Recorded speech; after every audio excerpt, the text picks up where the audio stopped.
On va y aller du coup. Ouais.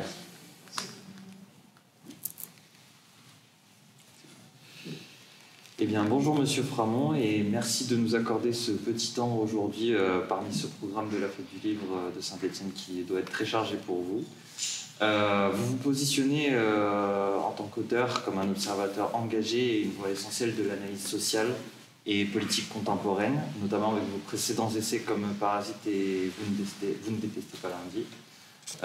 Mais toutefois, aujourd'hui, nous voulons revenir sur votre tout dernier ouvrage, primé fraîchement du prix étudiant de la Fête du Livre de Saint-Étienne, Saint Luigi, comment répondre à la violence du capitalisme, et comment, à travers le récit édifiant de l'affaire Luigi Mangione, ce livre dépasse le simple fait divers américain pour dénoncer une violence systémique et interroger les mécanismes d'oppression et de domination à l'œuvre dans nos sociétés. Et donc pour ce faire, nous allons décortiquer les raisons et les implications de cet essai coup de poing au travers de quelques questions que ma collègue Oriane et moi-même aurons le plaisir de vous poser et qui ont été concoctées par le jury étudiant. Du coup, votre ouvrage paraît quelques mois seulement après la mort de Brian Thompson, le 4 décembre 2024. Avez-vous ressenti une urgence d'écrire? Qu'est-ce qui vous a porté lors de l'écriture de cet essai? Déjà, merci de m'avoir invité. Merci pour le prix. Ça m'a beaucoup touché. Je suis très content. Je suis content que cette affaire et la façon dont elle questionne la violence du capitalisme ait fait écho dans votre jury. Et cette affaire, quand elle a eu lieu, elle a donné lieu à un article dans mon magazine, celui que je co-dirige, qui s'appelle Frustration Magazine. Et cet article, il revenait sur le traitement médiatique de l'affaire et la réception de l'assassin présumé de Brian Thompson, donc Luigi Mangione. Et en fait, à l'époque, la presse mainstream traitait le problème en disant juste « c'est incroyable que cet homme soit héroïsé parce qu'il a commis un meurtre. Un meurtre, c'est grave. » Point. Ce avec quoi, par ailleurs, je suis d'accord, un meurtre, c'est grave. Mais ce que disaient les gens sur les réseaux sociaux aux États-Unis, c'est que la personne qui avait été assassinée était responsable, indirectement, voire directement, de la mort de milliers de personnes, puisque l'assurance santé que cette personne dirigeait, United Healthcare, première assurance santé privée des États-Unis, avait mis en place une politique consciente, systématique, de déremboursement de soins, de non-prise en charge de soins de ses propres assurés, par le biais de tout un tas de truchements. Donc ça pouvait être un dossier pas bien rempli, ça pouvait être vous avez été soigné en urgence dans un hôpital qui n'était pas conventionné par cette assurance-là, vous avez accouché dans une maternité qui n'était plus conventionnée depuis la veille de la naissance de votre enfant, et donc vous nous devez 10 000 $.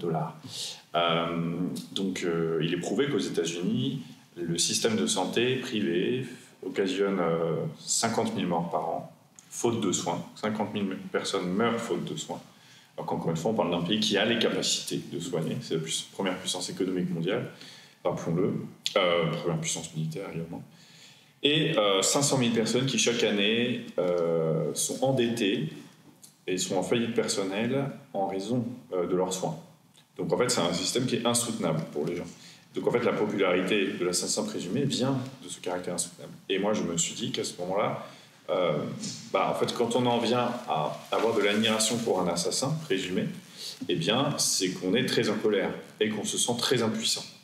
Et qu'il nous semble que finalement des solutions aussi extrêmes sont acceptables. Et donc pour moi, ça produit quand même un glissement qui marque, qui est peut-être une époque, le marqueur d'une époque où la violence du capitalisme est telle, que ça soit d'ailleurs pour les questions de santé, mais comme pour les questions climatiques ou comme pour les questions militaires, que des gens trouvent ça très bien finalement qu'on tue des PDG. Et donc je pense que ça fait franchir un cap, sachant que notre premier réflexe à Frustration quand il y a eu cet assassinat, ça a été de nous dire attention, parce que les expériences du passé en termes de terrorisme d'extrême gauche, c'est-à-dire on assassine des gens au nom de nos idées, ne sont pas du tout soldées par des réussites et ont par ailleurs été très impopulaires. Les expériences françaises, via le groupe Action Directe dans les années 70-80, en Allemagne, via le groupe Rote Armee Fraktion, la fraction armée rouge, et en Italie via les Brigades rouges. Et ces expériences-là, elles ont été malheureuses, assez terribles et n'ont rien apporté.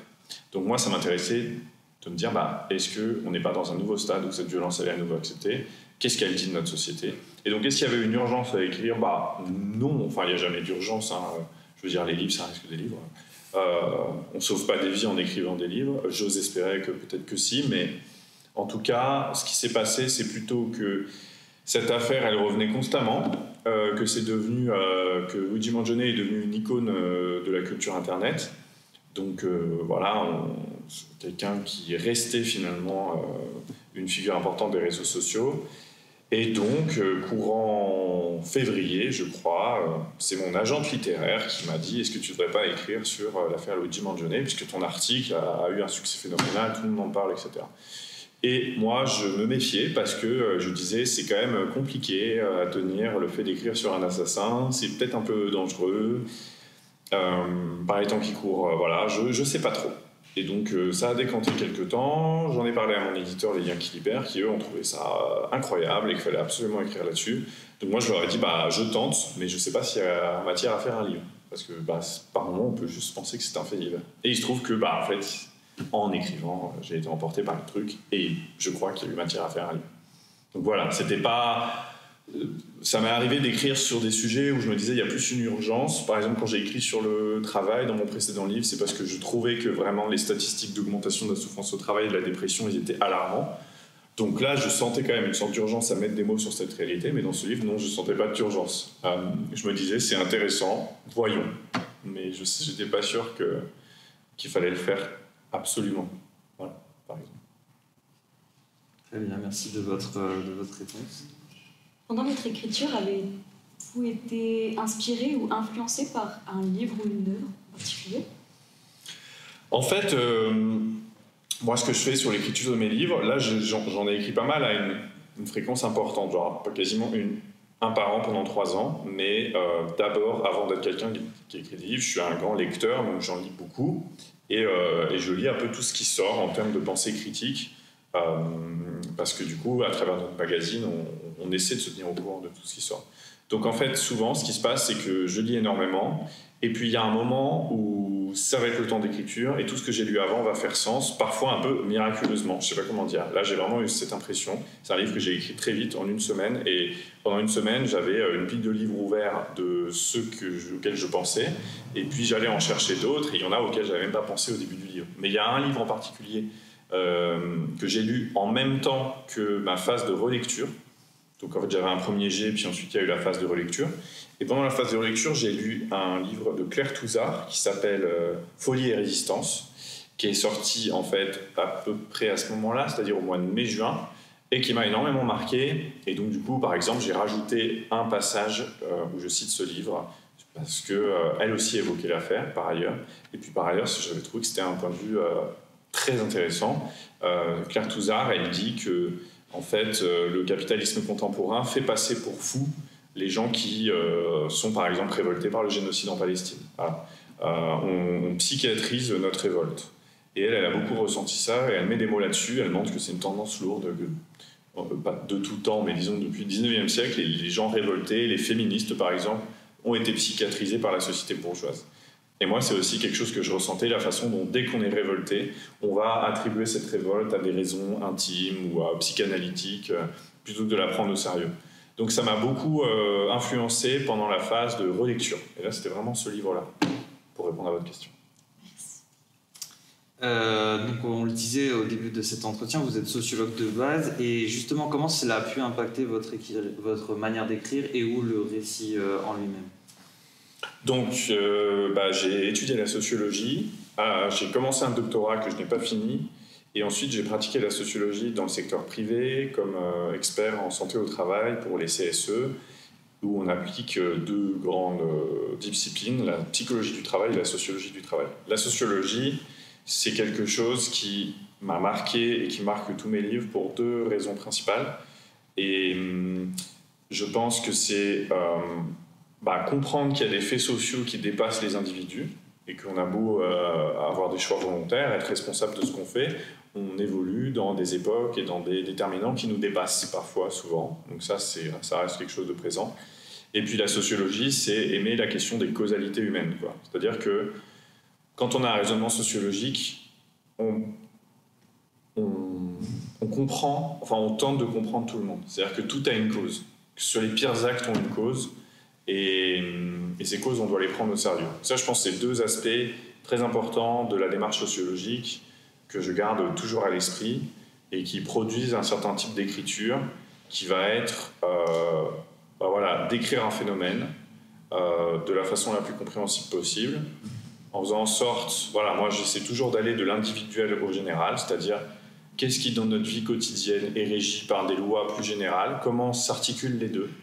Et la sociologie, elle pose toujours cette question de, face à un système qui nous dépasse, qu'est-ce qu'en tant qu'individu on peut faire? Quelles sont nos marges de manœuvre? Ça, c'est une grande question sociologique, irrésolue, c'est le mystère.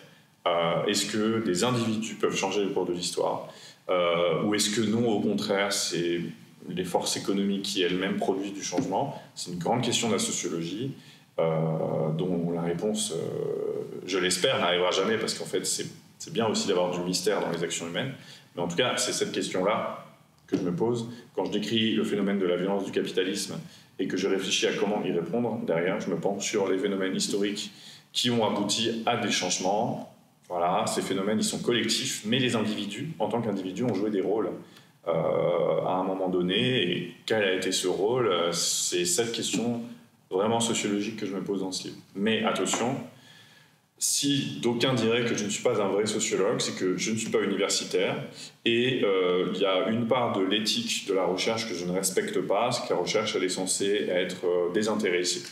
Dans les faits, personne n'est désintéressé sur cette terre, pas plus les universitaires que les autres, mais moi disons que j'assume le fait que je fais tout ça parce que derrière j'ai des convictions, et ces convictions elles sont révolutionnaires ou favorables au changement social, c'est-à-dire que j'estime que le capitalisme nous met plus bas que terre en tant qu'humanité et qu'il faut trouver des moyens d'en sortir. Donc ça guide, voilà, mon action c'est pas celle d'un sociologue qui a juste l'amour de la compréhension des choses, je l'ai par ailleurs, ça m'intéresse, mais si je fais tout ça et si je prends la peine d'écrire des livres, c'est bien parce que derrière j'espère qu'ils vont stimuler du changement social. Et en ce sens, je suis pas un sociologue et je suis plus un activiste. Voilà. Merci beaucoup. Vous avez choisi d'ancrer votre analyse politique et sociale dans le récit de ce fait divers américain. Qu'apporte cette approche narrative par rapport à un essai purement théorique à la démonstration de la violence systémique? Je crois que ça apporte ce que vous avez d'ailleurs exprimé hier soir et qui m'a fait plaisir, c'est que le livre, il est du coup beaucoup plus immersif que si j'avais, par exemple, si le livre il s'appelait De la violence en politique, tome 1, enfin tome 1 ou pas, mais voilà, s'il avait un titre théorique, déjà il aurait attiré beaucoup moins de gens, parce qu'en fait, moi j'assume que dans la lecture, il y a une dimension de divertissement. Et moi, ma quête dans la vie, c'est de ne pas susciter l'ennui, quoi. Donc, l'ennui l'ennui surtout. Donc, comment on ne suscite pas l'ennui quand on parle de grands problèmes théoriques que l'humanité se pose, à savoir comment résister au capitalisme, qui sont quand même un gros problème très lourd. Et bien, en fait, passer par une affaire qui est à la fois mystérieuse, parce qu'en fait, on ne sait toujours pas qui est cette personne, Luigi Mangione. On ne sait pas ce qui lui est passé par la tête, véritablement. Il n'a pas encore pu s'exprimer. On ne sait pas s'il l'a vraiment fait. Voilà, il plaide non coupable. On ne sait pas s'il y avait des complices. Bref, il y a énormément de mystères, donc déjà c'est intriguant. Il y a un côté roman policier. Et ensuite, c'est assez drôle aussi. C'est-à-dire que l'humour joue une place importante dans cette histoire. Le titre est humoristique, hein, Saint-Luigi. Je fais une blague par rapport à ce mème particulièrement viral sur les réseaux sociaux. Et en fait, il y a eu énormément d'humour qui a été fait sur cette affaire, de l'humour noir, contre les assurances santé, contre le capitalisme. Et l'humour noir, c'est une façon de résister au monde sans s'exposer trop. C'est-à-dire que beaucoup d'Américains, plutôt que de dire « je suis favorable à tuer des PDG », ce qui est quand même peut vous exposer à des poursuites, hein, on ne peut pas faire l'apologie du crime, que ce soit en France comme aux États-Unis, vont plutôt aller partager des mèmes, des images qui en fait disent un petit peu la même chose, mais en s'exposant un peu moins, en mettant une distance ironique entre soi et son sujet. Donc ce contexte un peu humoristique, un peu décalé, évidemment j'avais envie de l'utiliser pour faire cette réflexion, et puis moi-même pour m'amuser plus, quoi. Parce qu'en fait, moi je trouve que la littérature critique ou anticapitaliste, elle souffre d'un trop grand sérieux, d'une trop grande... ça génère beaucoup d'ennuis, voilà, je reprends ceux qui sont d'ennuis, moi je reçois tous les essais qui sortent sur ce sujet, et par moments, voilà, c'est juste extrêmement barbant. Et moi je pense aussi que nos vies sous le capitalisme sont suffisamment aliénées on est déjà suffisamment embêté par les réunions au travail, Parcoursup, les examens de fin d'année, pour ne pas en plus se rajouter des lectures profondément ennuyeuses et rébarbatives, quoi. Donc moi, en fait, je ne veux pas contribuer à cet ennui. Et donc cette affaire, effectivement, me permettait d'avoir un cadre de discussion beaucoup plus divertissant, ce qui ne veut pas dire que ce n'est pas rigoureux sur le fond et que c'est moins profond. Ça, c'est important. À Frustration Magazine, mon magazine, on écrit de façon claire, ce qui ne veut pas dire qu'on écrit de façon simple et que ce qu'on dit est simple. Juste, on analyse la complexité, mais en la rendant accessible à tous et potentiellement drôle. Voilà. Et justement, vous parliez de ne pas susciter l'ennui, et on note à la lecture de votre ouvrage que ce livre mêle rigueur intellectuelle et surtout une émotion dans le récit. Comment vous avez fait justement pour trouver cet équilibre au niveau de la lecture, au niveau de l'écriture,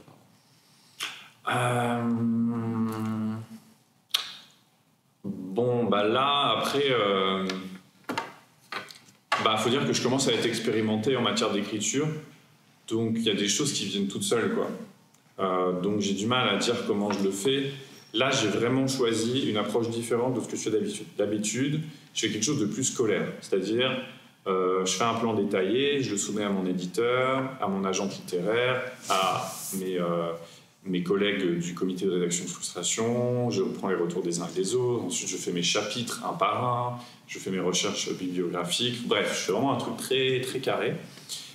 Et là, j'ai décidé d'écrire beaucoup plus à l'instinct. Donc, en fait, en gros, j'ai commencé, je me suis enfermé chez moi, ne sortant que pour promener ma chienne et aller faire du sport et faire les courses, voilà. Mais le reste du temps, j'écrivais et j'ai essayé vraiment de faire une écriture beaucoup plus impulsive, en écoutant mes émotions, en sautant d'une idée à l'autre, bref, en me faisant confiance, en me disant de toute façon, ces questionnements, tu les as depuis tellement longtemps, tu as tellement déjà écrit dessus, tu as tellement lu de trucs dessus, ça t'anime tellement que tout va entrer dans l'ordre tout seul. Et c'est à peu près ce qui s'est passé. Et je pense pas que ça aurait pu marcher sur tous les bouquins. Et le fait d'avoir une trame narrative, qui est cette histoire de Luigi qui revient tout le temps, tel un... Voilà, c'est un personnage. Donc c'est un personnage de mon livre.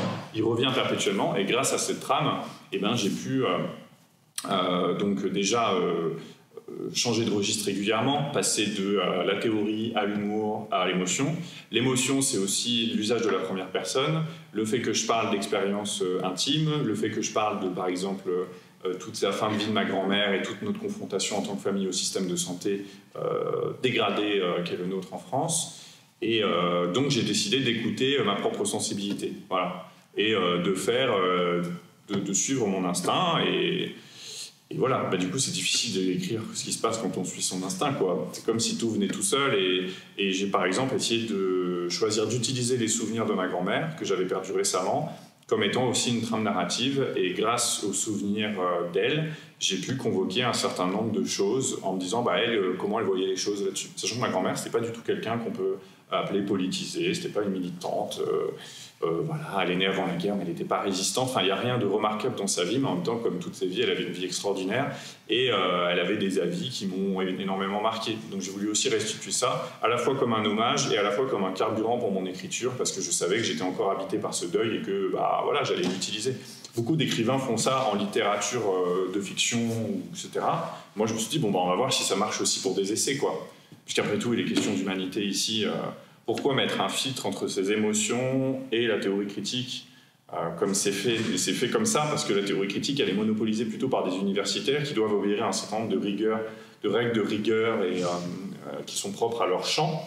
Mais moi, je m'en fous complètement parce qu'en fait, j'appartiens à aucun champ. Et donc, du coup, je peux me permettre tout ce que je veux. Et vraiment, je l'ai ressenti dans ce livre. Je me suis dit, mais c'est génial d'être indépendant, d'avoir mon propre magazine, d'avoir des copains qui sont sur la même longueur d'onde, d'avoir un éditeur qui n'appartient ni à Bolloré, ni à Lagardère. C'est que du coup, on peut tenter ce qu'on veut. Et puis à la fin, ils me diront si ça marche ou pas. Et moi, ce que j'aime bien, c'est les livres où il y a quand même un souffle, quoi. On se sent un peu pris dedans. On a envie c'est un page turner, quoi. On a envie de savoir ce qui se passe après. Et donc, pour ça, je pense que essayer d'utiliser sa propre sensibilité, peut-être que c'est ça qu'il faut faire. Je ne dis pas qu'il faut le faire pour tous les types de livres. Ça marche aussi parce que c'est un livre court aussi. Je pense que sur un livre plus long, tenir un rythme comme ça, peut-être ça devient barbant pour le lecteur aussi, quoi. Voilà. Merci beaucoup. Par rapport justement aux émotions et sentiments que vous avez évoqués, est-ce que pendant votre écriture, il y a eu un moment marquant ou bouleversant ?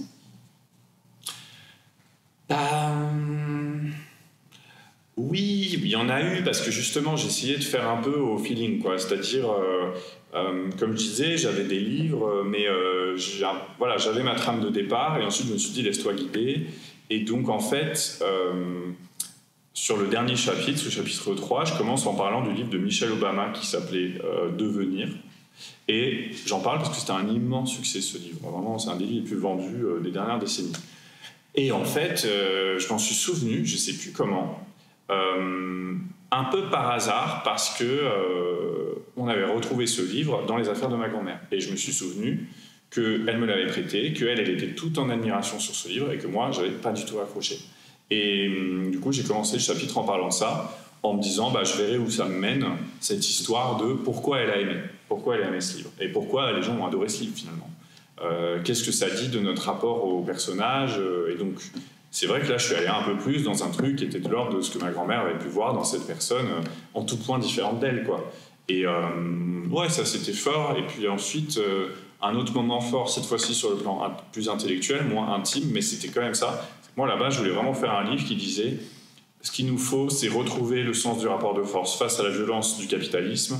Il faut que nous on active une certaine radicalité, un certain rapport de force, voire une certaine violence. Et en fait, quand même, en réfléchissant sur la violence, j'ai eu un peu ce moment où, dans mes lectures, j'étais beaucoup aussi sur l'histoire de la Révolution française de 1789 enfin, l'histoire de la Première République. Et en fait, ce qui m'a marqué vraiment, c'était une histoire que je ne connaissais pas si bien, c'est à quel point la violence, à un moment donné, s'est déchaînée contre ceux qui l'avaient initiée, quoi. Et en fait, l'histoire de la Révolution française, c'est une histoire profondément tragique, puisque les révolutionnaires ont fini par être victimes d'eux-mêmes et se sont tous massacrés pour des raisons idéologiques.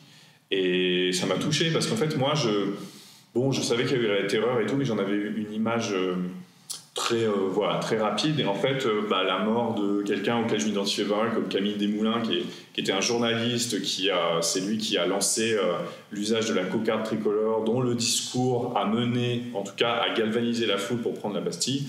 Camille Desmoulins est mort sous la guillotine parce qu'en fait, c'était quelqu'un qui était resté révolutionnaire dans l'âme et qui a eu affaire à un système qui, en fait, réglait les conflits par la violence et par la peine de mort. Et je sais pas, cette histoire, je me suis dit, non, je ne peux pas parler dans ce livre de la violence sans parler des effets qu'elle produit sur les révolutionnaires eux-mêmes et du fait qu'on doit s'en méfier énormément. Et donc, ouais, c'était un moment fort au sens où je n'avais pas prévu dans le livre. Moi, je voulais juste, en gros, que les gens ils se décomplexent par rapport à ça. En fait, non. On ne peut pas juste dire ça sans parler de ce que la violence a créé et tout l'échec de ces révolutions qui sont des échecs lourds et qui marquent encore et qui expliquent d'ailleurs pourquoi beaucoup de gens ne veulent pas entendre parler de révolution. Ça a été un autre moment assez fort du livre, à peu près à la moitié de mon écriture. On va revenir un petit peu sur un peu plus la base de l'ouvrage. Qu'est-ce qui vous a vraiment... Alors, vous avez déjà commencé un peu à y répondre tout à l'heure, mais qu'est-ce qui vous a donné vraiment envie d'écrire Saint-Luigi ? Est-ce que c'est vraiment le fait divers en lui-même ou bien le sujet le plus global sur le capitalisme et ses violences ? En fait, la question de comment on répond à la violence du capitalisme, donc ce sous-titre, c'est une question fondamentale. Et en fait... dans mes précédents livres, ils avaient des parties comment on fait, mais c'était surtout des livres constats. Voilà, la parasite, c'est quoi la règne de la grande bourgeoisie sur nos vies, comment ça se passe. Vous ne testez pas lundi, c'est pourquoi on souffre autant au travail, comment ça se passe. Et puis je consacrais toujours un chapitre final à comment on fait. Et en fait, je vois bien que dans les rencontres, les discussions comme celle-ci, autour du livre, les gens, ils étaient directs sur la partie comment on fait. C'est-à-dire qu'ils disaient merci beaucoup pour le constat, c'est très clair, ça m'aide énormément, mais moi ce que je veux savoir, c'est comment on s'en sort. Et cette question de comment on s'en sort, en fait, c'est la question fondamentale. Donc, en fait, je voulais écrire un livre sur comment on s'en sort. Enfin, il n'y a pas de recette miracle là-dedans, mais au moins poser cette question. Et donc, j'avais ce projet-là. Sauf que, faut trouver le matériau, le carburant qui fait que le livre il va être intéressant, encore une fois, et que ça ne va pas être une somme théorique, abstraite. Parce que des intellectuels qui disent voilà ce qu'il faut faire, il y en a plein, en fait. Mais c'est de la matière sèche, je ne sais pas comment dire. Moi, je ne voulais pas faire ça. Moi, je pense qu'une bonne théorie du changement social, elle doit reposer sur ce qui se passe déjà. Donc là, en fait, j'avais un truc qui s'était passé. Un truc qui s'était passé et qui avait déclenché énormément de réactions positives, alors que c'est un acte absolument abominable, qui est un crime. Et donc, là, j'avais mon point de départ. Là, j'avais l'opportunité d'écriture sur ce sujet qui me tenait à cœur. Et je ne suis pas le seul. Alors, je veux dire, la question de comment on sort de tout ça, elle tient à cœur à énormément de gens, en réalité. Merci beaucoup. Merci. Vous utilisez donc Luigi Mangione comme point de départ. Au-delà du fait divers, quel rôle symbolique joue-t-il dans votre essai et en quoi incarne-t-il la réponse ou la réaction à la violence du capitalisme? Bon, déjà, cette personne, donc qui a aujourd'hui 27 ans, il est intéressant parce qu'il est inclassable. Donc, en fait, alors comme j'explique dans le livre, Luigi Mangione, c'est quelqu'un d'ordinaire et extraordinaire en même temps, comme le sont beaucoup de héros de fiction. C'est-à-dire un héros de fiction, c'est quelqu'un qui, à la fois, vous pouvez vous identifier à lui, qui a une certaine normalité, etc., et en même temps, qui est un peu plus, qui est un peu plus beau, qui est un peu plus courageux, qui a fait un truc un peu inouï, et donc ça, c'est le caractère, voilà, ça, c'est un personnage romanesque. Donc déjà, c'est un personnage romanesque. Et dans l'histoire, il y a toujours eu des personnages romanesques. Donc quand ils arrivent, ça déclenche un truc qui va au-delà de simplement leur geste. Leur personnalité entière devient intrigante. Et aussi, c'est quelqu'un d'inclassable au sens de, à ce jour en tout cas, il semblerait que ce ne soit pas un idéologue. C'est quelqu'un dont le raisonnement a été pas basique au sens erroné, mais basique au sens de le manifeste qui aurait été retrouvé sur lui par la police. La défense soupçonne dit que le manifeste est un faux. Donc j'analyse ce manifeste en tant que peut-être vrai, peut-être faux, mais dans tous les cas, ça m'intéresse, parce que si c'est la police de New York qui a rédigé un faux manifeste, c'est intéressant. C'est la vision de la police de New York sur le système de santé américain, c'est intéressant. Et ce manifeste, il est extrêmement convaincant. Il dit « Les États-Unis sont la première puissance économique mondiale et pourtant a un système de santé complètement lamentable. » Ça dit aussi quelque chose, cette phrase marquante, c'est « Quand toutes ces formes de communication échouent, la violence est la seule réponse possible », qui est quand même une phrase très, très parlante pour l'époque. Notre époque, c'est cause toujours. Enfin, je veux dire, en tant que citoyen, c'est exactement ça que tout le monde ressent. Je veux dire, on parle un jour où on a un président qui maintient un Premier ministre qui n'a aucune légitimité, y compris dans son propre camp. On est dirigé par un tyran complètement égotique et toutes nos réponses qui ont été massives. Il faut voir qu'au printemps 2023, il n'y a jamais eu autant de gens dans les rues de France de toute l'histoire du pays. Et pourtant, rien ne se passe. Et donc, dans le cas de la France, on voit ça. Dans le cas des États-Unis, c'est encore pire. C'est-à-dire que les systèmes de politique américains ne laissent de toute façon aucune place à des idées égalitaires. Les Américains ont le choix entre Donald Trump et le Parti démocrate de Kamala Harris ne soutenait même pas une réforme du système de santé. Donc, en fait, les gens aux États-Unis qui veulent avoir un système de santé juste, ils ne sont pas représentés, ils ne peuvent rien faire. Donc, ça, les constats qu'ils posent, c'est déjà une chose, et puis sa normalité, c'est-à-dire le fait que ce ne soit pas un idéologue. Voilà, c'est pas la fraction armée rouge, les brigades rouges, des groupes qui étaient un peu des fanatiques quand même. Après, on peut mettre énormément de nuances, là je simplifie à outrance. Mais en tout cas, c'était des gens très formés politiquement, qui avaient un passif, qui étaient des gens particuliers, je veux dire. C'était pas le tout venant. Luigi Mangione, on a l'impression que c'est un...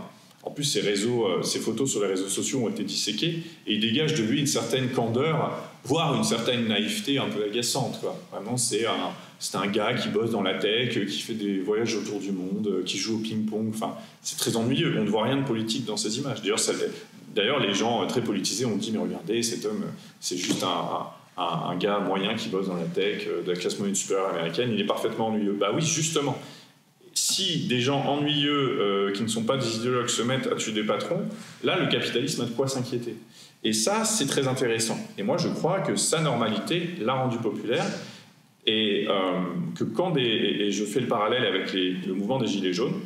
Le mouvement des Gilets jaunes, c'est des gens qu'on n'attendait pas. C'est-à-dire quand le mouvement des Gilets jaunes, quand ces gens sont arrivés sur le rond-point, ce n'étaient pas les catégories sociologiques ordinaires des mouvements de contestation.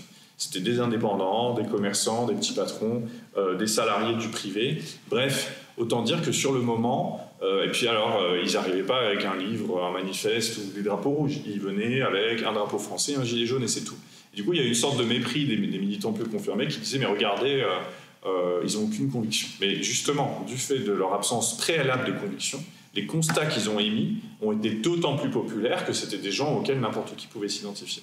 Et ça, cette question de l'identification, elle me semble très importante à l'heure où pour ce qui est des militants révolutionnaires ou du changement social, c'est des gens qui, au contraire, vont cultiver une certaine forme d'entre-soi, vont s'habiller différemment, vont parler différemment, vont avoir leur propre vocabulaire, et ils sont dans une anormalité. Je ne dis pas qu'ils sont anormaux, mais je veux dire qu'en tout cas, ils sont dans la distinction vis-à-vis du reste de la population. Et une figure comme Luigi, c'est la force justement de la banalité, de la banalité en politique, du caractère ordinaire. Que ce côté ordinaire, encore une fois, soit véritable ou pas, parce qu'encore une fois, Luigi Mangione, c'est quelqu'un qui vient d'un milieu aisé, qui est blanc, donc aux États-Unis, ça fait quand même une différence. Donc c'est pas la normalité. Enfin, je veux dire, il y a de toute façon, la normalité, ça n'existe pas. Mais je veux dire, en tout cas, c'est une certaine image de la normalité. Comme je dis, il ressemble finalement à plein de personnages de séries Netflix basiques, qui mettent en scène des adolescents qui sont joués par des acteurs de 30 ans. Voilà, c'est un peu ça, Luigi Mangione. Et donc, en fait, ces figures-là, elles font écho, et leur normalité, sa normalité, fait qu'énormément de gens différents, quelle que soit leur prénotion politique, culturelle, peut se retrouver en lui. Et moi, c'est ça que j'essaie de faire en parlant de lui. C'est que du coup, j'ai envie d'attirer des gens différents.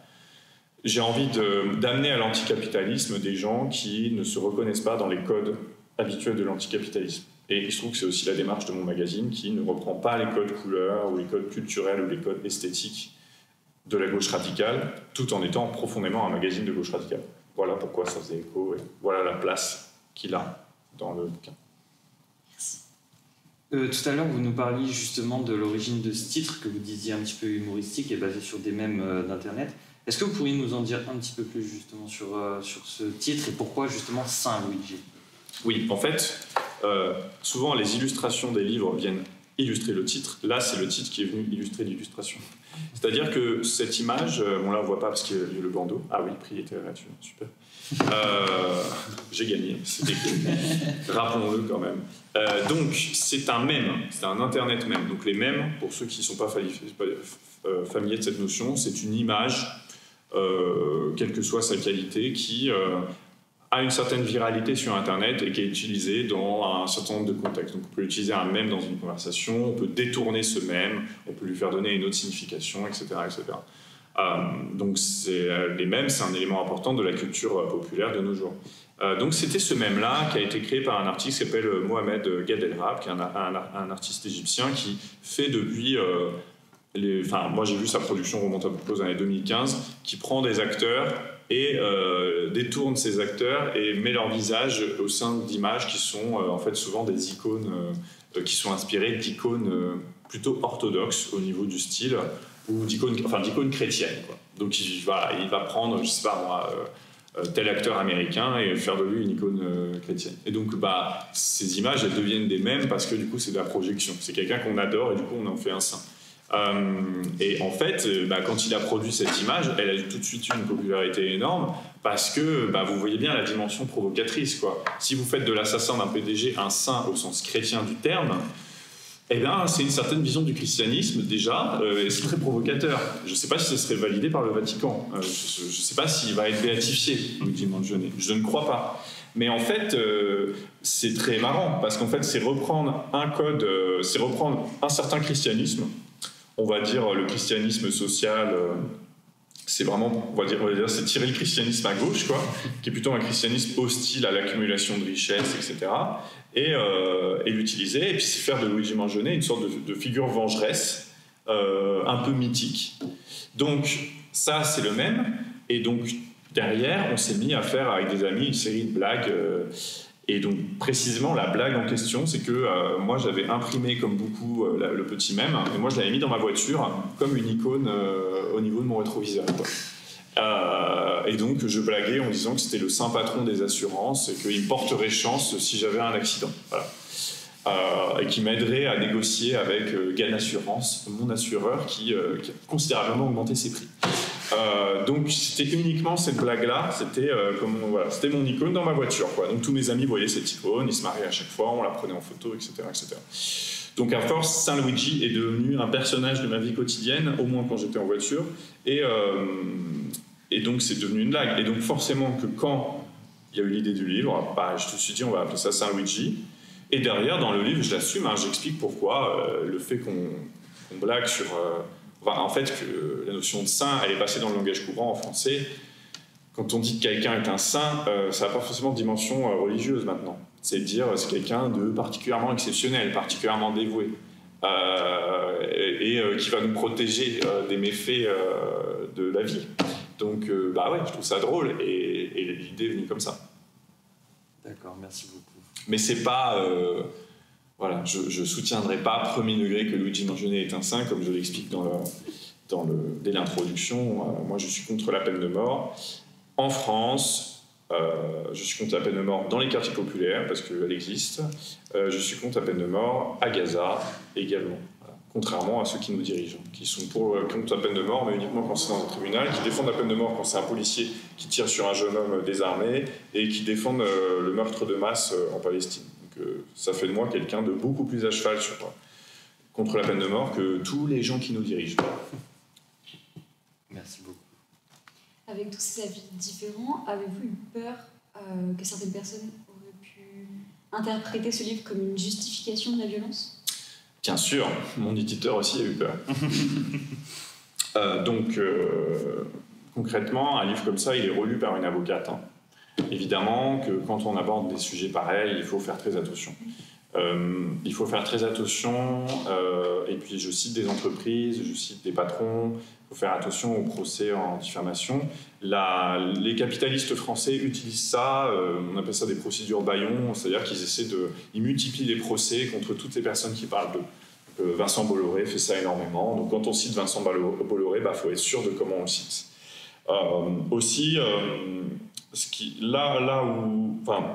Sur la question, voilà, en fait, il ne faut pas tomber dans l'apologie du meurtre. Et en France, en plus, on a une législation d'exception. Enfin, le système juridique fait que la liberté d'expression est menacée, notamment par le délit d'apologie du terrorisme, qui est une notion extrêmement vague sur le plan juridique et qui a fait que notamment des gens qui dénonçaient le génocide à Gaza ont été convoqués et sont toujours en procès pour apologie du terrorisme. Donc moi, je savais que j'étais dans cette bande-là, c'est-à-dire des gens qui déjà sont très engagés sur la cause palestinienne. Bon, je parle de Luigi Mangione, évidemment, il faut faire attention. Donc ça, c'est important. Et puis il y a aussi autre chose, c'est que moi, le livre dénonce la violence du capitalisme. Et quand vous dites, voilà, j'ai appris par exemple, on ne peut pas dire Macron, à travers ses lois, fait des morts. Ce que pourtant, absolument ce que je pense. Mais on ne peut pas le formuler comme ça. C'est-à-dire que...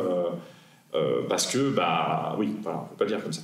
Donc, comment on le dit il faut être plus rigoureux. Et finalement, c'est intéressant, parce qu'en fait, en se protégeant, on devient plus rigoureux. Et finalement, moi, j'ai rien corrigé après la lecture de l'avocate avec lequel je n'étais pas d'accord. C'est-à-dire que c'est vrai qu'un président de la République comme Emmanuel Macron met en place toute une série de politiques depuis 2017, notamment de politiques qui ont réduit considérablement la voilure de l'assurance maladie, qui ont conduit... dont les chiffres montrent qu'elles ont conduit à une moins bonne prise en charge de soins et qu'on peut tout à fait établir un lien entre ces moins bonnes prises en charge de soins et une certaine hausse de la mortalité, notamment de la mortalité infantile, mais notamment de la mortalité dans les hôpitaux. Et on pourrait aussi parler de la mortalité lors de l'épidémie de Covid-19, contre lequel nos pays soi-disant hyper industrialisés, soi-disant hyper forts, se sont avérés n'être pas en état de répliquer. Et les morts du Covid dont plus personne ne parle, et c'est ça qui est fou, sont énormément liés, pas tant... Alors la maladie elle-même au début a été très violente, mais c'est surtout que les systèmes hospitaliers n'ont pas été capables de prendre en charge cette population-là, puisque, souvenez-vous, dans les années qui ont précédé, il y a eu des politiques de baisse explicites et assumées du nombre de places d'hospitalisation, par exemple. Donc concrètement, on n'a pas pu mettre tous les malades sous respirateur et il a fallu faire du tri. C'est quand même un épisode traumatisant de notre histoire sanitaire et vous remarquerez que plus personne n'en parle. C'est quand même fou. On va dire que tout a été fait et qu'à la fin, Macron nous a tirés de ce péril. Bref, ce que je veux dire par là, c'est que, cette parenthèse étant refermée, évidemment que dans le contexte actuel, c'est-à-dire de restriction de la liberté d'expression en France, et alors pire, de restriction de la liberté d'expression aux États-Unis, qui fait que concrètement, on essaie de faire traduire Saint-Luigi aux États-Unis, mais il n'y a aucune maison d'édition qui actuellement peut prendre un manuscrit pareil, ce que je comprends. Par moment, juste le contexte n'est pas possible. Eh bien oui, il faut faire attention, Et puis je dirais que aussi, là où j'ai fait attention, c'est sur le sens en lui-même. J'ai fait attention à ce que justement, ne soit pas perçu comme une apologie aveugle de la violence. Moi, ce que je veux, c'est qu'on reprenne le chemin d'un rapport de force avec les dominants. Ce rapport de force n'implique pas nécessairement la violence, ou alors quelque chose que moi je n'appelle pas de la violence. La violence envers les objets, par exemple, pour moi, c'est pas de la violence. La violence, c'est de la violence envers les personnes. Il faut aussi rétablir certaines définitions. Donc oui, effectivement, la peur, quand on écrit un livre, de toute façon, c'est la peur d'être mal compris. C'est la peur de s'être mal exprimé. C'est la peur aussi de blesser des gens, parce que les mots, ça peut faire mal. Et donc, oui, bien sûr que ça fait peur quand on sort un livre comme ça, mais j'ai l'avantage d'être bien entouré. Ce livre, il est issu d'une collection qu'on vient de lancer avec le magazine Frustration. Donc, par exemple, j'avais tous mes collègues qui ont relu le livre, et donc, j'avais suffisamment d'avis autour de moi pour me dire, bon, je pense que c'est un objet solide qui ne sera pas mal compris. Il y a des gens qui vont bien comprendre et qui vont détester, il n'y a pas de doute. Il y a des gens clairement à qui ça s'en prend, mais ce que je voulais, c'est qu'en tout cas, d'autres ne le comprennent pas mal. Et justement, si à la lecture de cet ouvrage, vous aviez peur que des gens soient mal compris, si ces personnes devaient pratiquer une autre lecture, quelle serait la chose qu'ils devraient retenir, la seule idée? Quelle idée aimeriez-vous principalement qu'ils retiennent de votre ouvrage? Je peux répondre 2 idées? Bien sûr. Bon, il y a cette idée que, comme je le dis dans une formule un peu littéraire, mais que je pense, c'est que la lutte des classes, c'est une lutte des corps. C'est-à-dire que la lutte des classes, c'est quelque chose qui n'est pas seulement un problème de qui a le pouvoir, qui n'a pas, qui travaille, qui possède, même si évidemment c'est un énorme problème. C'est aussi qui a le droit de vivre longtemps et qui n'a pas le droit. Et qui a le droit d'avoir un corps en bonne santé et qui n'a pas le droit.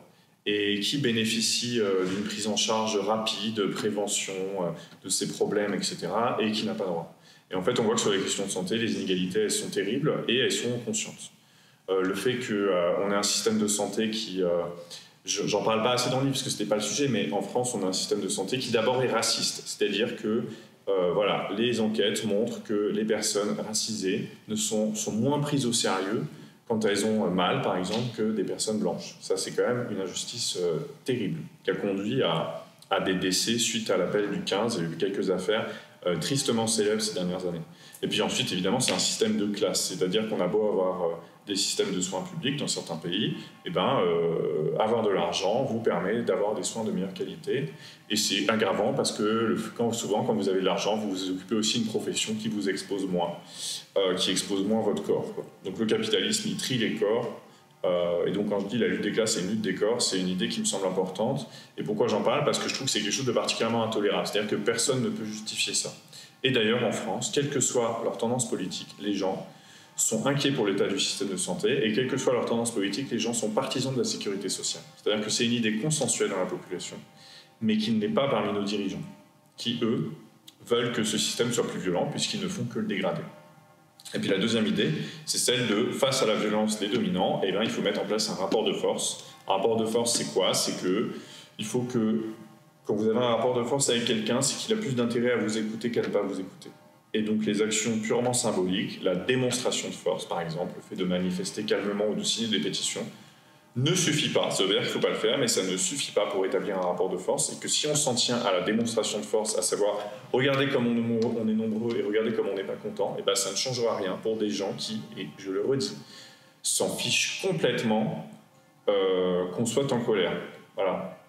Je pense que le cas typique, c'est Emmanuel Macron. Quelqu'un qui non seulement est le président le plus impopulaire qu'on ait connu, non seulement a perdu des élections, non seulement se fait lâcher par son propre camp et qui continue et qui persiste, ça vous montre vraiment la psyché de ces individus qui s'en fichent complètement. Je veux dire, qu'on le déteste, ils s'en fichent. Et d'ailleurs, même quand vous analysez leur carrière, c'est pas les ministres les plus impopulaires qui finissent le plus mal. Une fois qu'ils sont plus ministres et qu'ils ont réussi à faire passer des réformes impopulaires, comme ils aiment le dire, ils vont obtenir un magnifique poste dans le secteur privé. Donc en fait, ça ne sert à rien de demander. Voilà. Il faut obtenir. Et si on continue à demander, on perdra tout le temps. Ça, c'est l'idée principale du livre. En fait, pourquoi on demande? Parce que, quelque part en nous, on est persuadé que ces gens-là, ceux qui nous dominent, ont intérêt ou vont avoir une certaine compassion pour nous, vont prendre en compte notre point de vue, parce que dans le fond, ce qu'ils veulent, c'est l'intérêt général. Et en fait, si on ne fait pas le deuil de cette idée, on se fera tacler jusqu'au bout, jusqu'à ce qu'on n'ait plus de sécu, jusqu'à ce qu'on n'ait plus d'université publique, jusqu'à ce qu'on n'ait plus de bibliothèque. Voilà, jusqu'à ce que tout soit privé, parce que les partisans du capitalisme, ce qu'ils veulent, c'est que tout soit marchand, et que tout soit marchandisé. C'est ça le capitalisme, c'est une extension infinie, parce que c'est comme ça que ce système survit. Donc tant qu'il y a du secteur, tant qu'il y a du public et tant qu'il y a de la solidarité, les partisans du capitalisme ne dormiront pas tranquilles et ils ne s'arrêteront jamais. Voilà, c'est une des idées importantes du livre, quoi. D'accord, merci beaucoup. On a évoqué du coup dans cette première partie longue et très intéressante de notre entretien la genèse et les récits qui ancrent votre essai. Et maintenant, on aimerait passer du coup à une partie un petit peu plus dans le fond, j'ai envie de dire, de votre ouvrage, et notamment sur la question de la violence dont vous parlez dans votre ouvrage. Comment définissez-vous justement la violence de ce capitalisme? Est-ce qu'elle est uniquement économique et institutionnelle, ou est-ce qu'elle inclut également une dimension psychologique et existentielle chez les dominés? Ben oui, tout à la fois, quoi. C'est-à-dire que... Donc, moi, dans le livre, j'ai parlé du plus évident en termes de violence. Je me suis dit, je vais me concentrer sur vraiment... parce qu'on pourrait parler de la violence psychologique, etc. Mais d'abord, moi, j'ai parlé de qu'est-ce qui provoque des morts prématurées. Voilà. Que des gens meurent, c'est normal, mais qu'ils meurent prématurément, c'est pas normal. En tout cas, c'est quelque chose qu'on est censé combattre en tant que société humaine. Et il se trouve que le capitalisme s'accommode d'un certain nombre de morts, voire provoque un certain nombre de morts de façon totalement décomplexée, et notamment à travers un de ses corollaires qui s'appelle le colonialisme. Donc déjà, je voulais mettre ça en valeur. Donc c'est ce que j'appelle donner la mort par PowerPoint. C'est la façon dont le capitalisme, de façon douce, indirecte, euphémisée, prend toute une série de décisions qui conduit, in fine, à des décès, quoi, et à des décès de masse. Donc les plus éclatants, c'est les scandales liés au système de santé. Donc, je parle longuement du scandale des opioïdes, par exemple, aux États-Unis. On pourrait parler d'autres choses, on pourrait parler de l'alimentation.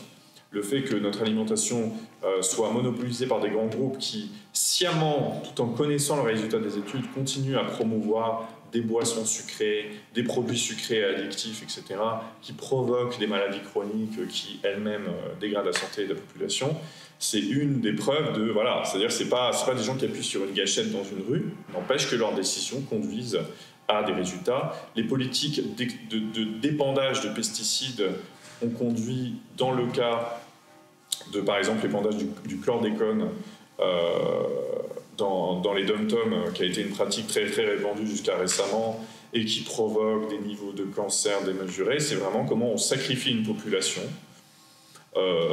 avec une logique coloniale, hein, c'est-à-dire cette idée que les colonies doivent profiter à la métropole pour dégager des profits. Voilà, on pourrait multiplier les exemples. Donc voilà, ça c'est la première des violences. Et puis effectivement, ensuite, il y a une violence psychologique qui est liée au fait que, et ça on la trouve particulièrement dans le monde du travail, c'est que la violence psychologique du capitalisme, c'est qu'en plus de nous faire violence, ils nous empêchent de nommer cette violence, et souvent, ils font en sorte que cette violence, on l'attribue à nous-mêmes. Donc ça, c'est particulièrement vrai dans le monde du travail. Les gens qui craquent psychologiquement à cause des méthodes de management contemporaines, qui sont fondées sur l'urgence, qui sont fondées sur le stress chronique, qui sont fondées sur la surperformance et sur des objectifs inatteignables, ces personnes-là, quand elles craquent, qu'est-ce qu'on fait? On leur met en place des stages pour qu'elles apprennent à gérer leur stress, qu'elles apprennent à prendre sur elles, à faire leur courbe du deuil. C'est-à-dire que là, la violence du capitalisme, c'est une violence psychologique qui consiste à vous attribuer à vous-même la violence qui vous inflige, quoi. Ça me semble être vraiment un truc hyper important, quoi. Donc, et par ailleurs, la violence existentielle dont vous parliez, je crois que la violence existentielle, c'est ce sentiment de ne plus être maître de son destin, d'être le jouet de ne plus pouvoir s'en sortir, d'être coincé dans sa vie, qui est quand même quelque chose qui est très répandu, cette idée qu'on est coincé. Qu'on est coincé dans son boulot, qu'on est coincé dans son quotidien, qu'on ne peut pas respirer, qu'on est... la violence psychologique du capitalisme, c'est aussi la précarité, l'endettement, le fait de ne pas réussir à boucler ses fins de mois. L'angoisse liée à l'argent, c'est quelque chose qui vous envahit votre vie en permanence, vous pensez qu'à ça, quoi. Donc on pourrait multiplier les exemples de montrer qu'effectivement le capitalisme est violent à plus d'un titre, mais pour commencer, il est violent de façon létale, quoi. Merci beaucoup. Votre livre parle d'un geste violent, mais il parle surtout de la violence d'un système. Qu'est-ce qui est le plus violent aujourd'hui, l'acte individuel ou la mécanique économique? Mon constat quantitatif, le constat quantitatif qui a été fait par exemple par toutes ces personnes qui ont appuyé la figure de Luigi Mangione, ça a été de dire certes il a tué un homme, mais le système auquel il s'en prend en tue des milliers d'autres. Donc en fait, ils ont fait, c'est une approche froidement utilitariste, quoi. Qu'est-ce qui fait plus de mal? un meurtre ou des milliers d'autres faits indirectement. Donc en fait, c'est très clair. En gros, même moi, parfois, j'essaie d'éviter d'utiliser le terme violence parce qu'en fait, le terme violence, il est toujours défini d'en haut. Et souvent, ce qui se passe, les opérations, c'est qu'on va qualifier de violent la violence des dominés et on ne va jamais qualifier de violence la violence des dominants. Donc en fait, on va toujours invisibiliser les morts, par exemple, mais pas que ça, les blessés, tout ce que vous voulez, qui sont occasionnés par le système capitaliste ou colonial. Et par contre, on va surinvisibiliser la violence des dominés. Et ça, je pense que c'est particulièrement vrai dans le contexte colonial. Il y a cette inversion en permanence, quoi. Quand vous regardez la propagande de guerre coloniale, avant comme de nos jours, c'est toujours... on voit bien que la violence des résistants ou des colonisés est toujours traitée comme de façon beaucoup plus spectaculaire que la violence des dominants. Et récemment, j'écoutais un épisode d'Affaires sensibles sur l'invasion de l'Algérie par la France au XIXe siècle. C'est incroyable. C'est-à-dire qu'en fait, on a vraiment une armée française qui est déchaînée, qui commet des horreurs véritables. Comme disait le journaliste Jean-Michel Apathy, des oradours sur Cannes, c'est vrai. C'est-à-dire qu'ils enfermaient des tribus entières dans des grottes, qui mettaient le feu pour qu'ils meurent tous de lente asphyxie. C'est ça qui s'est passé à plusieurs reprises en Algérie. Mais par contre, ce qui était ultra médiatisé déjà à l'époque, c'était les revanches des colonisés. Et là, on disait, c'est insupportable, ce sont des barbares, ils sont sans foi ni loi, etc.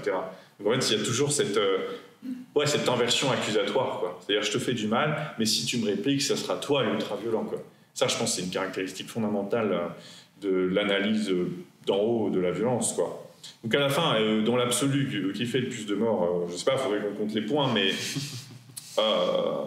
qui fait le plus de morts, qui fait le plus de mal, c'est ceux qui ont le pouvoir. Or, évidemment, que ceux qui possèdent les clés du système économique en matière du système économique et du système militaire en matière à faire beaucoup plus de mal que les autres.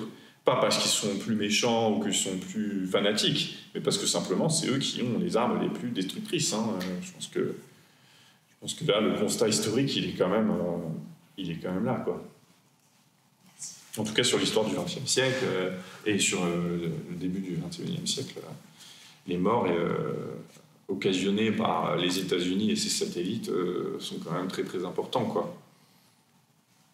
Et justement, à la lumière de toute cette violence et de toutes ces machineries qui accompagnent cette violence, comme vous venez nous l'expliquer, et que vous montrez dans votre ouvrage, comment voulez-vous exactement que le lecteur, en lisant votre livre, réagisse? Est-ce que vous voulez que ça suscite de l'indignation, de la compassion, du malaise?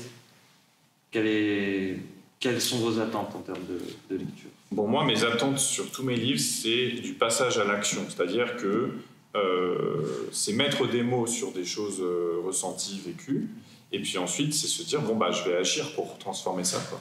Donc la violence du capitalisme, je la définis pas pour plomber tout le monde et que ça crée du malaise, par exemple, en disant, c'est l'horreur. Il y a des livres comme ça qu'on refait, on se dit, c'est l'horreur. Hein.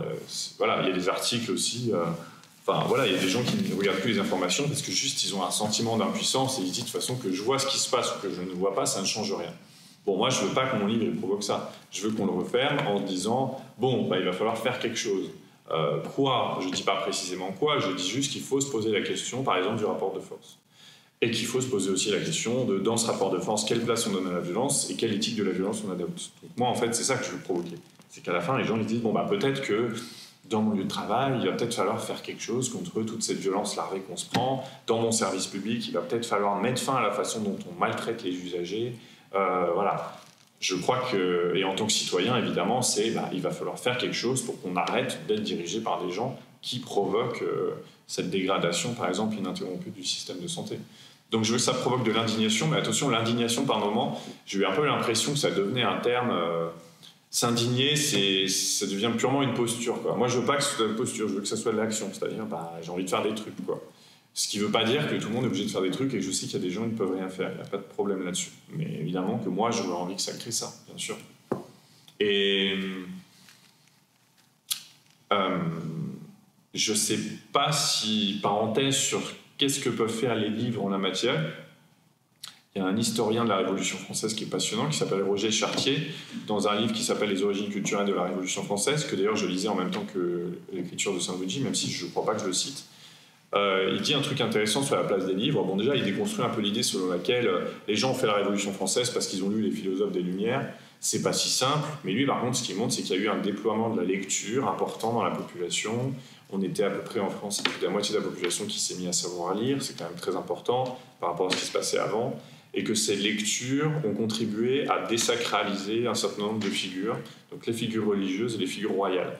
Donc l'idée que les livres, un livre, il ne vous donne pas l'impulsion de faire, il ne vous donne pas forcément le mode d'emploi, mais par contre, il peut vous permettre de mettre à distance un certain nombre de mythes, un certain nombre de croyances qui paralysent l'action. Parce que voilà, moi, je pense que le mythe auquel j'essaie de m'en prendre en ce moment principalement, c'est ce mythe selon lequel on est dirigé par des gens qui ont d'abord notre intérêt en tête et qui cherchent à obtenir les meilleures solutions pour nous. Vous voyez, ils essaient tous de nous faire pleurer en disant « Oui, mais c'est important qu'on passe un budget, vous comprenez, donc il faut mieux vaut finalement une tyrannie qui passe un budget que pas de budget. » Moi, je suis là, non mais attendez, ça c'est vraiment une vision techniciste de la politique. Non, moi je préfère pas de budget qu'un budget qui passe via une suspension totale de ce qui restait de démocratie. Et vous voyez, cette idée-là que quelque part, bon, peut-être qu'il ne faudrait peut-être pas s'indigner de ce qui se passe, peut-être que finalement, ils essaient de faire le mieux qu'ils peuvent, les pauvres. Hein. Souvent, les gens me disent ça, enfin, plus maintenant, hein, plus personne défend Macron, mais moi je me souviens pendant l'époque, ils se disaient « Ah, il fait ce qu'il peut. Hein. » Ben non, en fait, il fait ce qu'il peut, mais pas pour nous. C'est ça que je veux essayer de faire comprendre. C'est qu'on est dirigé par des gens qui ont d'abord en tête les intérêts d'une classe sociale. Si par ailleurs ils peuvent de temps en temps nous donner quelques petits trucs pour nous maintenir éveillés, pourquoi pas, mais d'abord ce sont des gens qui travaillent pour le bénéfice d'une classe sociale qui s'appelle la bourgeoisie. Et ça, j'essaie de le documenter. Et peut-être que, à mon échelle et à celle de mes collègues avec mon magazine, on contribue petit à petit à démystifier l'idée selon laquelle les capitalistes et les patrons et les riches seraient des gens géniaux, ou en tout cas dont l'existence nous profiterait à tous. Voilà. Et donc si, avec mes bouquins, je peux faire la même chose qu'ont fait les philosophes des Lumières et puis tout autre pamphlétaire du XVIIIe siècle avec la figure du roi, eh ben, je serais fort content, ma foi. Merci beaucoup. Vous décrivez justement cette lutte des classes comme étant une lutte des corps. Pourriez-vous expliquer ce concept, en quoi la santé et les corps sont-ils devenus le champ de bataille principal de l'oppression sociale ? En tout cas, c'est celui qui, je ne sais pas si c'est le principal, mais c'est celui qui fait le plus peur aux gens. J'ai fait une présentation du bouquin dans ma ville à Saintes, et il y a quelqu'un qui a pris la parole en disant « Voilà, moi j'ai peur de tomber malade. » Et ça, quelqu'un qui dit ça aussi sincèrement, c'est précisément ce que voulait éviter un des fondateurs de la sécurité sociale, le ministre communiste Ambroise Croizat. Lui, il disait qu'il voulait mettre fin à l'anxiété. Enfin, qu'en fait, la sécurité sociale, c'est ce qui pouvait nous permettre de ne plus être obsédés par la peur du lendemain. Donc, par exemple, la peur de tomber malade et de perdre tous ses revenus. Et effectivement, en créant la sécurité sociale, ces pères fondateurs ont créé un nouveau monde, quoi, dans lequel on savait que collectivement, on était assuré contre certains risques de la vie, quoi, et notamment les risques corporels. Et en fait, on a une régression terrible de ce point de vue-là. On a un des exemples, peut-être, je peux illustrer différemment cette histoire de lutte des corps, c'est comment on est exposé au travail. Bon, bah, au travail, il y a ceux qui possèdent, il y a ceux qui dirigent, qui parfois sont les mêmes que ceux qui possèdent, et ceux qui exécutent. Et au sein de ceux qui exécutent, il y a une division du travail entre ceux qui vont faire les métiers les plus pénibles, les plus physiques, et ceux qui vont faire les métiers plus de conception, etc. Et là, on voit bien qu'il se passe une injustice incroyable. C'est que si vous regardez les stats de qui meurt le plus jeune, qui a le plus de chances d'avoir des accidents et combien les gens sont payés, eh bien on voit que les gens qui meurent le plus jeune, qui ont le plus de chances d'avoir des accidents, des maladies, sont aussi les moins bien payés. C'est-à-dire qu'en réalité, c'est perdant-perdant, quoi. Et ça, si c'est pas une lutte des corps, c'est quelque chose, quoi. C'est-à-dire que... Et tout ça, et pourquoi c'est une lutte ? Parce que ça se fait au bénéfice des possédants. Moi, j'ai travaillé comme formateur en santé, sécurité et conditions de travail, en expert pour les comités socio-économiques. Donc, mon but était d'expertiser les politiques de prévention mises en place dans les entreprises. Bon, autant vous dire que plus le patronat a de pouvoir, moins il met en place de politiques de prévention, et plus les gens tombent malades. Et malades, parfois, toute leur vie. La dépression, quand elle se déclenche, si elle n'est pas soignée à temps, ça peut devenir votre vie, quoi. Et ça vous la gâche. Donc, en fait, j'ai bien vu Enfin, là, il y a un lien de responsabilité qui est clairement lié à la lutte des classes, c'est-à-dire que ceux qui possèdent n'ont pas intérêt à ce que ceux qui travaillent le fassent dans de bonnes conditions, Parce que l'une de leurs marges pour posséder plus et pour accumuler plus, c'est que ceux qui travaillent soient le plus sous pression possible et le moins de moyens possible pour faire leurs tâches. Voilà, là, la dynamique, elle est claire, il n'y a pas plus de mystère que ça. Et là, on voit bien comment les deux sont liés, quoi. Et je pense que c'est la question des accidents de travail qui est vraiment quelque chose qui me met hors de moi, parce que ce qui se passe en France en ce moment, c'est que le nombre d'accidents de travail augmente et que les jeunes sont de plus en plus exposés. C'est-à-dire que vous avez des jeunes, parfois de 16 ans, qui meurent au travail pour deux choses. C'est que Macron et ses prédécesseurs, mais Macron particulièrement, a rétabli le travail des enfants via l'apprentissage, quand même une régression sociale immense, que des enfants, parce que ce sont des enfants de 15 ans, soient soumis, alors certes dans de l'alternance, etc., mais comme dans le même temps, il a privatisé et libéralisé les centres de formation des apprentis, il n'y a plus aucun suivi sur la façon dont l'apprentissage se fait en France. Donc vous avez des jeunes qui sont exposés à des charges lourdes, à du travail de nuit, c'est quand même dingue, et donc du coup, comme ils sont moins expérimentés, eh ben, ils sont plus exposés aux accidents du travail. Cette réalité me rend malade et personne n'en parle. Et ça, c'est bien une lutte des corps, parce qu'en fait, ces jeunes, qui sont ces jeunes ? C'est plutôt des jeunes issus des milieux ouvriers ou employés, dont les parents qui ont été exclus très tôt du système scolaire, parce que le système scolaire fait du tri social, qui sont envoyés en apprentissage. Alors ça, la bourgeoisie est dans l'apprentissage, je dis toujours, mais c'est bien pour les jeunes qui ne sont pas scolaires, on va les envoyer en apprentissage. Bon, du coup, ça veut dire quasi plus de vacances, ça veut dire avoir un chef, ça veut dire être exposé à des accidents du travail. Et pourquoi ils font ça ? Parce que c'est des jeunes qui savent que, vu leurs milieux sociaux, le mieux qui puisse leur arriver, c'est d'avoir un emploi le plus tôt possible. Bon, quelle injustice par rapport à des gens dont on donne les moyens comme Bruno Le Maire, l'ex-ministre de l'économie et éphémère ministre du gouvernement Le Cornu 1. Bruno Le Maire, c'est quelqu'un qui a fait des études jusqu'à 27 ans. Il n'a pas travaillé jusqu'à 27 ans. Et en fait, il a un peu fait tout, il a touché à tout, etc. Et ensuite, il a eu un métier qui ne l'exposait aucunement physiquement. Donc Bruno Le Maire, c'est quelqu'un qui, malheureusement pour nous, vivra très vieux. Il faudra retirer le malheureusement pour nous de la vidéo. Eh bien, merci pour votre réponse. On va revenir un petit peu sur l'entreprise United Healthcare qui est au cœur de l'affaire Luigi Mangione, donc qui est au centre de votre ouvrage. Justement, considérez-vous le secteur de l'assurance et de la finance qui décide de la vie ou de la mort par des politiques de profit comme le nouveau front de la lutte des classes aujourd'hui ? Il n'est pas nouveau. Non, il n'est pas nouveau. Par contre, en ce qui concerne les États-Unis, donc il n'est pas du tout nouveau. En ce qui concerne la France, oui, il est nouveau. C'est-à-dire que ce qu'on observe avec la dégradation de l'assurance maladie, c'est-à-dire que concrètement, l'assurance maladie prend de moins en moins en charge, c'est-à-dire qu'en tant que patient, même de maladies chroniques, même de maladies graves, même de cancer, en fait, votre reste à charge, il va être de plus en plus important. Donc, qui arrive à ce moment-là ? C'est le secteur des complémentaires santé. Et le secteur des complémentaires santé, c'est ce qui va prendre en charge que la sécurité sociale ne prend plus. C'est un système qui, en partie, est assurantiel. C'est-à-dire qu'il existe des restes du système antérieur sur les systèmes mutualistes, mais ces fameuses mutuelles, de plus en plus, fonctionnent comme des entreprises privées, cherchent à de l'accumulation, puis ensuite, vous avez des entreprises qui sont régies plutôt par le Code des assurances, qui, elles, proposent autre chose, et qui cherchent bien à utiliser notre besoin en santé. Ce besoin, il est créé par le fait que l'assurance maladie prend bien en charge, pour faire du profit. Donc oui, en France, c'est un nouveau front. C'est un nouveau front, et puis moi je vois par exemple sur la question de la santé au travail, comme le management contemporain broie de plus en plus ces gens, vous avez tout un secteur fait de consultants, de thérapeutes divers et variés qui va nous proposer des thérapies capables de soulager nos souffrances, et ça va être de notre poche. C'est-à-dire que c'est pas l'employeur qui nous prend en charge nos séances de, il existe des milliards de disciplines maintenant pour répondre à notre anxiété, et je dis pas qu'elles sont mauvaises, je dis juste que c'est un nouveau secteur marchand qui s'est ouvert grâce à nos malheurs. Donc en France, oui, je pense que de plus en plus, la santé privée, et c'est le cas aussi dans le secteur hospitalier. Il y a des groupes comme le groupe australien Ramsay qui ouvrent de plus en plus d'hôpitaux en France, notamment en faisant quoi ? Ils ouvrent des cliniques de proximité en voyant qu'il y a une désertification médicale, et donc du coup, c'est autant de sources de profit possibles. C'est-à-dire que des gens qui ne vont pas avoir le choix pour se faire soigner, de toute façon, quand il s'agit de votre santé, vous êtes prêt à y mettre l'argent quand vous l'avez. Donc il n'y a pas de... vous allez payer. Je pourrais aussi citer en France, sans doute un des pires, c'est le secteur des EHPAD privés, donc des maisons de retraite. C'est-à-dire que vous avez un vieillissement de la population, il y a une difficulté à prendre en charge ces personnes qui vivent plus longtemps, mais qui du coup vont être aussi confrontées à de la mauvaise santé chronique.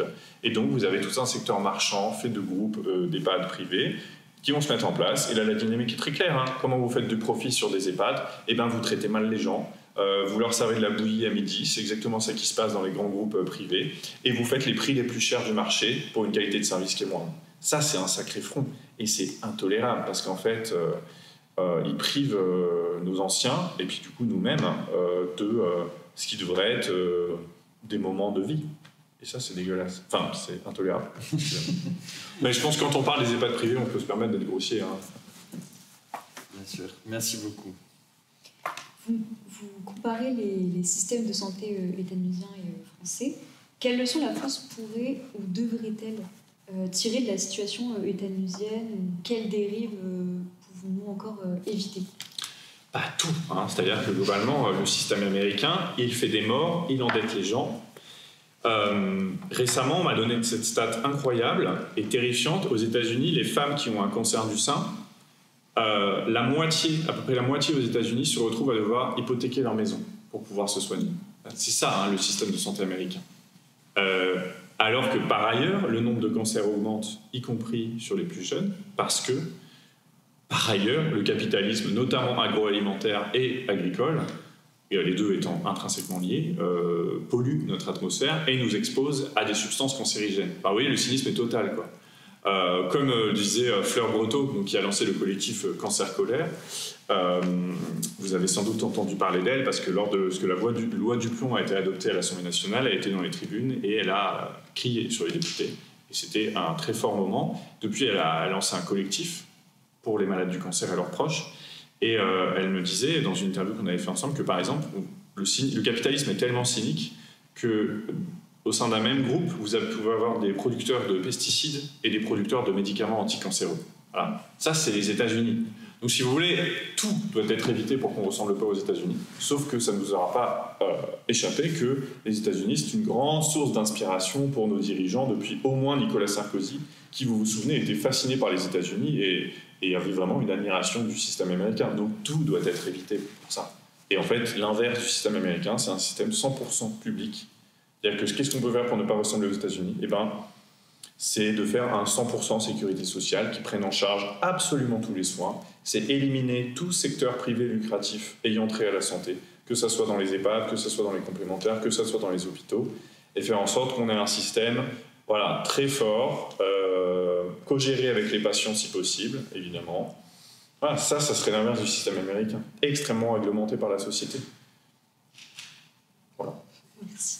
Alors justement, vous nous parliez des solutions, vous commenciez tout du moins à nous parler des solutions qui pouvaient être mises en place pour pallier à tous ces problèmes de nos institutions qui sont, il faut le dire, malades en ce moment, en pointant justement du doigt les défauts et les limites de nos institutions démocratiques actuelles.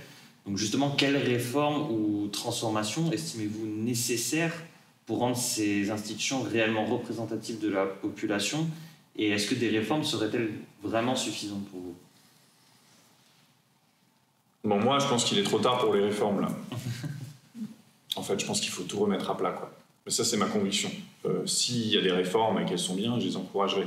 Ce que je veux dire par là, c'est que notre système, il est intrinsèquement antidémocratique. On nous a vendu un truc qui s'appelle la démocratie dite représentative, en disant, vous n'allez pas prendre des décisions directement, d'autres se feront à votre place, et vous pourrez les choisir, et si vous les choisissez mal, on s'arrangera pour qu'à la fin, ça soit bien ce qu'on veut et qui passe. C'est quand même ça qui se passe, pour résumer très schématiquement. Donc en fait, moi je pense que ce qu'il faut, c'est un système qui permette l'intervention directe des citoyens et des citoyennes à tout bout de champ, quoi. Donc il y a des pistes qui ont été proposées. Moi, une qui m'est particulièrement chère, c'est celle qui a été proposée par le mouvement des Gilets jaunes, c'est le référendum d'initiative citoyenne. Le système est simple, vous lancez une pétition pour que tel sujet soit examiné, elle atteint un certain niveau, et bien du coup il y a un référendaum qui est organisé au niveau national en disant doit-on mettre en place ça ou pas. Voilà. Ça c'est une intervention directe de la population qui est praticable sur le plan technique. Et puis ensuite, il y a tout ce qui est faire en sorte que dans notre vie quotidienne, sur tous les aspects, que ce soit la gestion de notre ville, que ce soit la gestion de notre université, on soit tout le temps associé à ça, pas via des représentants qu'on ne voit jamais, mais nous directement, quoi. Parce que là, on est arrivé à un niveau où même à l'échelon local, c'est pas du tout satisfaisant. Vous êtes bien passé pour savoir à Saint-Étienne, quoi. Oui. Merci beaucoup. Le livre met également en avant la mobilisation collective. Et au-delà de l'indignation, quelle est selon vous la première étape concrète pour répondre à la violence du capitalisme au niveau citoyen? Bon, c'est ne pas rester seul. C'est vraiment le collectif est la réponse, pas par principe, mais parce qu'on est toujours plus fort quand on est au moins deux. Donc quand vous êtes confronté à de la violence, par exemple sur la violence au travail, je vais vous dire un truc très concret. La violence au travail, par exemple via le harcèlement moral. Donc, le harcèlement moral, c'est un ensemble d'attitudes répétées à l'encontre d'une personne qui dégrade ses conditions de travail ou sa dignité. Je pourrais multiplier les exemples, mais c'est vraiment quelqu'un parle en réunion, vous soupirez, vous la dénigrez publiquement, vous l'humiliez, etc. En fait, ça, toutes ces études montrent, et moi ce que j'ai observé, c'est qu'à partir du moment où vous avez un collectif soudé, et que quand quelqu'un est attaqué, quelqu'un d'autre dit « Ah non, on ne peut pas parler comme ça », et bien ça s'arrête. Voilà. Ce qui fait que la violence, elle continue, c'est qu'il y a un système d'impunité, c'est que personne ne dit rien. Par ailleurs, c'est pareil dans les violences intrafamiliales. Les violences incestuelles, elles viennent du fait qu'il y a un tabou, que personne regarde et que du coup personne ne dit rien. Et c'est comme ça qu'elles subsistent. Alors qu'un auteur de violence, même incestuelle, il est pris, on l'affiche ou en tout cas on dit non, on ne fait pas ça, et bien ça s'arrête là. Donc en fait, le collectif est la réponse, quoi. Le collectif est la réponse contre la violence. Et ce qui fait qu'on peut être, ce qui fait que le système capitaliste est aussi violent entre nous, c'est qu'il nous a divisés, quoi. Et le plus grand service qui est rendu au système capitaliste, c'est les divisions raciales, c'est le racisme, c'est la xénophobie, qui fait que c'est génial parce que le capitalisme dispose d'une population qui est en partie occupée à s'entre-déchirer pour des raisons nationales ou raciales. Et les partis racistes sont vraiment des alliés extrêmement précieux. Enfin, vous imaginez à quoi ressemblerait le débat public en France s'il n'y avait pas de débat sur l'immigration, s'il n'y avait pas de débat sur le voile, s'il n'y avait pas de xénophobie. En fait, on serait concentré sur une seule chose, c'est comment on reprend ce que nous ont pris les capitalistes. Ça serait incroyable. Et d'ailleurs, vous remarquerez, c'est ce qui arrive quand il y a des mouvements sociaux, c'est pour ça que j'aime bien le collectif, c'est quand il y a des mouvements sociaux sur un sujet, tout d'un coup, il n'y a plus de question de racisme et de xénophobie en France. On est focalisé sur un seul objectif, c'est faut-il ou non taxer les riches, par exemple. C'est ce qui s'est passé tout le mois de septembre. Tout le mois de septembre, il n'y a pas eu une seule polémique islamophobe ou sur est-ce que les musulmans s'intègrent ou pas, qui est un truc qui arrive tous les mois normalement en France. C'était une vraie respiration, quoi. Donc le collectif, c'est-à-dire l'art de se mettre ensemble pour faire des choses et pour s'opposer à d'autres, est la solution. Et donc très concrètement, ne pas rester seul, parler autour de vous et essayer de se dire on est deux, on va essayer de faire un truc. C'est ça l'étape concrète. Mais déjà, c'est une étape concrète parce qu'en réalité, rien que se réunir pour stopper un peu le cours du temps et se dire là, qu'est-ce qu'on fait, c'est déjà un très gros effort. Dans nos vies compliquées, fatigantes, stressantes, parfois on n'a pas cette occasion-là. Donc il faut réussir à le prendre et pour ceux qui n'en ont pas la chance, il faut leur offrir. Voilà ce que je crois.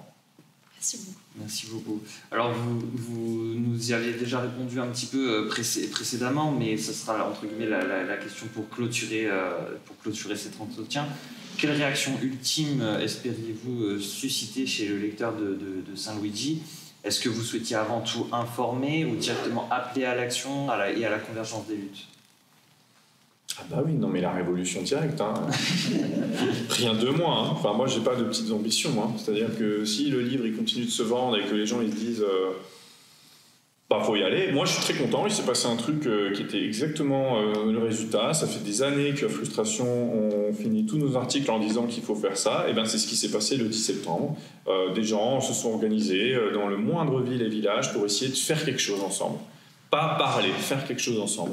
Et il y a eu énormément d'actions. Il y a des gens qui ont envahi le périph', d'autres la 4 voies, d'autres ont fermé un péage d'autoroute, d'autres ont bloqué un rond-point. Ils ont fait des choses ensemble. Et moi, j'étais content. Je me suis dit, moi, comme plein d'autres, à force de répéter ça tout le temps, peut-être qu'on a pu stimuler ce genre d'action. Et donc, c'est ce que j'espère aussi d'un livre comme Saint-Luigi, c'est de stimuler l'action. Donc, c'est pas... informer, oui, bien sûr. Les faits sont importants dans cette histoire. Et d'ailleurs, je pense que ce qui nous donne de la force, c'est qu'on est plus proche des faits que les autres. On est plus proche des faits, évidemment, que l'extrême droite. L'extrême droite ne se base que sur des fantasmes. Ils sont tout le temps en train d'inventer de nouveaux chiffres. C'est hallucinant. Vous écoutez un député RN à la télé, il ne fait qu'inventer des chiffres. Il les sort littéralement de leur chapeau. Et puis les macronistes et les partisans du capitaliste, eux aussi, ils disent n'importe quoi. Ils font que nous proposer des choses qui n'arriveront pas, nous dire si on met sous pression les chômeurs, ça va créer de l'emploi. Enfin, ils nous font des fausses équations dont toute notre histoire récente montre qu'elles sont toujours fausses. Donc nous, on est du côté des faits. C'est pour ça que la partie information est très importante. Et c'est pour ça que c'est un livre sourcé, précis, chiffré. Enfin, voilà. Donc l'information est importante. Non, moi ce que je veux, c'est l'action, quoi. Je pense que maintenant, la population est mûre, on est une société très cultivée, il y a un niveau d'études qui est supérieur à tout ce qu'il y a pu y avoir dans l'humanité précédemment. Tout le monde sait lire, voilà, on est tous plus ou moins forts en maths, on peut gérer le pays et nos affaires nous-mêmes, par exemple. Voilà, en fait, moi, c'est cet imaginaire-là, en plus de l'appel à l'action, moi, je veux débloquer un imaginaire. Je pense que il y a un théoricien britannique qui s'appelle Mark Fisher qui a conceptualisé la notion de réalisme capitaliste, notion que j'ai découvert après avoir écrit le livre, donc c'est pas dedans. Le réalisme capitaliste, il nous dit, c'est cette idée selon laquelle le capitalisme est le seul système possible, et il le résume dans ce slogan, on a plus de facilité à imaginer la fin du monde que la fin du capitalisme. C'est ça le réalisme capitaliste, c'est nous dire que rien ne peut se passer autrement. Et pour combattre ça, il faut des bouquins, il faut des films, il faut des séries, il faut des chansons, et bon, moi je fais des bouquins, pas des chansons. Donc c'est ça que je fais. Bien, écoutez, merci beaucoup. Eh bien, Monsieur Framont, donc on arrive au terme de cet entretien passionnant, qui a été très enrichissant. Et grâce à votre analyse, nous comprenons mieux la façon dont l'affaire Luigi Mangione révèle une violence donc, systémique et les enjeux de la guerre des corps, donc, que vous nous avez expliqué, dans le capitalisme contemporain. Et on vous remercie d'avoir partagé votre vision sur les failles de ce système et les pistes de solutions que vous nous proposez, qu'elles soient institutionnelles ou collectives. Et Saint Luigi est, nous le pensons, un essai essentiel pour quiconque souhaite comprendre et surtout agir face aux violences sociales et politiques de notre époque. Nous vous adressons un grand merci et tout le succès que mérite cet ouvrage à vous et tout le succès que mérite cet ouvrage à la Fête du Livre de Saint-Étienne. Merci beaucoup. Vos questions étaient incroyables. Magnifique préparation. Et encore merci d'avoir sélectionné ce livre. Je suis très flatté. Eh bien, avec grand plaisir.